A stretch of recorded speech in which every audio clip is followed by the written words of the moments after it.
Hello everyone, Trophy Wine Hunter. Welcome back to my YouTube channel. Today I'm really pleased to bring you a review of the Cheval Blanc and Terrazas 2016. And this is in celebration of World Malbec Day, that happens every year. It's kind of put on by the Tourism Board of Argentina to celebrate, kind of promote the Malbec grape, which was brought to Argentina via France. And so this is kind of a very interesting partnership.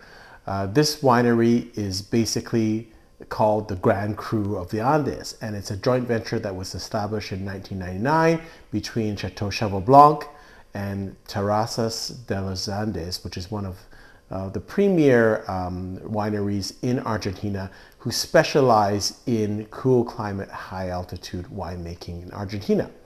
And as some of the viewers and subscribers of my channel know, I'm really big into high altitude Malbec. I think especially with global warming, that really provides kind of very interesting, very fresh wines. And part of the reason I think is because when you get higher altitude, you get worse soils. The vines have to struggle a bit more, but you get that cooling influence. So you get that diurnal, you get that nighttime coolness, but the heat in the morning. So it's to me, those seem to make very good wines that are very fresh and vibrant. Really, this was started when the manager of Cheval Blanc, Pierre Larton, was in Argentina and had the ability to pick up a very historic vineyard called Las Compuertas in the Luján de Cuyo region. And this is, I think it was planted in 1929. So it sits at an altitude of about 1,070 meters or 3,500 feet above sea level. It's got a great cool climate with high diurnal temperature variation. That's the nighttime and the daytime temperature varies quite a bit. The soil is, I'm not going to go through it all, but essentially the soil is very well suited towards the growth of Cabernet Sauvignon grape. Likewise, they have another site that's called, in the Uco Valley, called La Consulta, which is also high altitude. It's also got this great diurnal temperature variation, a little bit different soil composition, so that's great for Malbec. And so this is the blend that they've created, a Malbec Cabernet blend with a little bit of Petit Verdot in the mix. The winery has about 50 hectares of vineyards, but that's not a lot if you consider probably a lot of their vineyard site is mountainous, so it's probably not that much actually. I'm going to have how many cases they produce in the comment section. I don't have that for you right now. The 2016 vintage was a blend of 58% Malbec, 37% Cabernet Sauvignon, and 5% Petit Verdot. It was aged 14 months in oak, 2/3 are in barriques, and 1/3 in larger barrels. And then 70% of the wine was aged in new oak and 30% in 1-year-old barrels.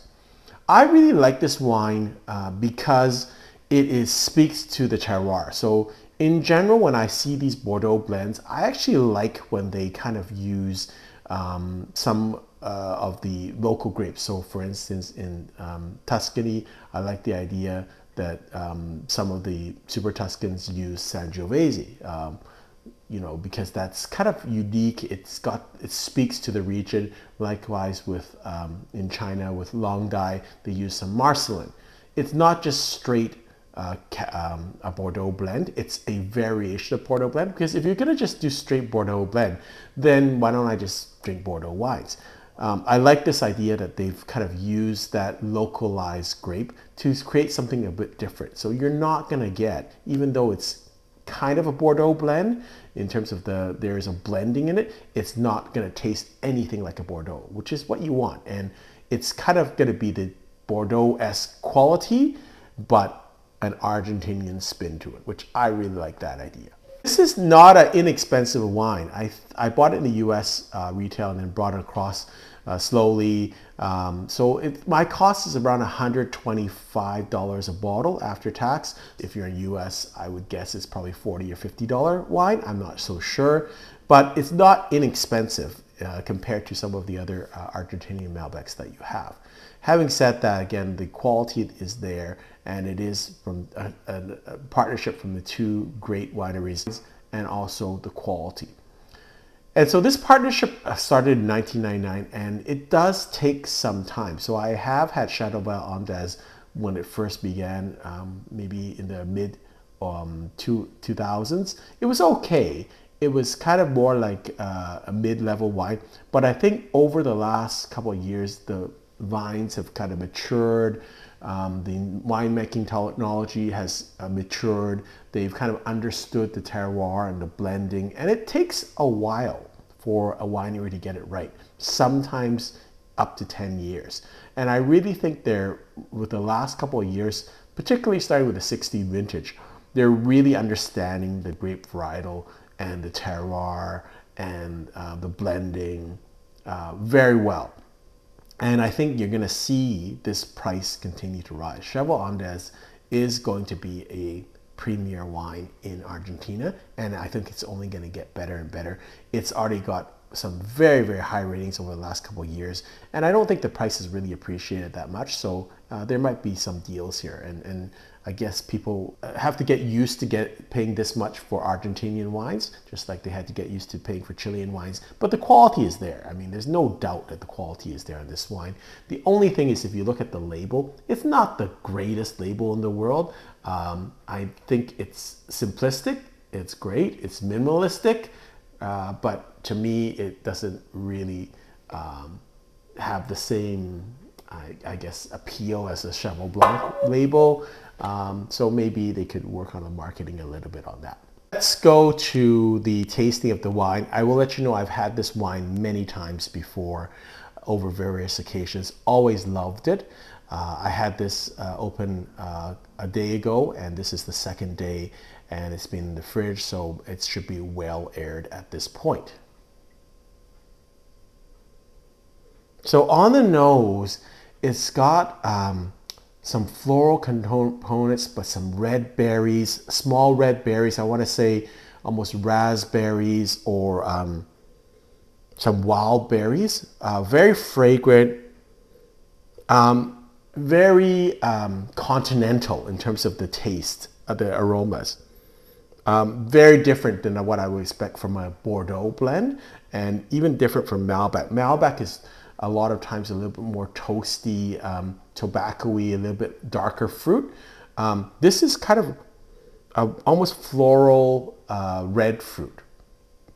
And yeah, it just reminds me of kind of a continental climate.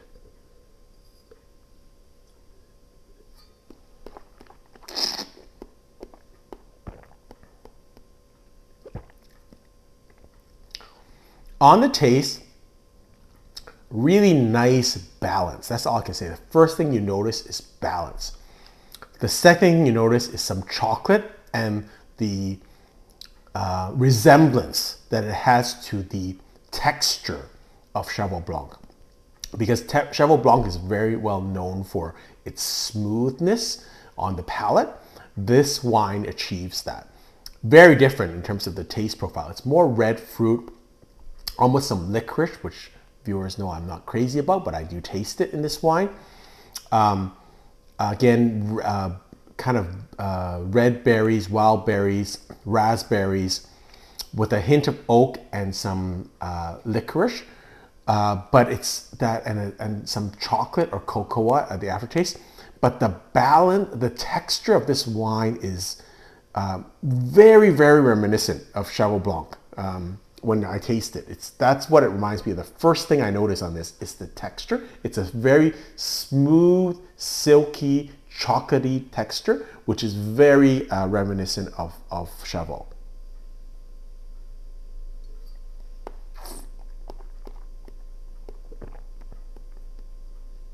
Yeah, lots of cocoa on the aftertaste. Acidity is bright. Fruits are bright.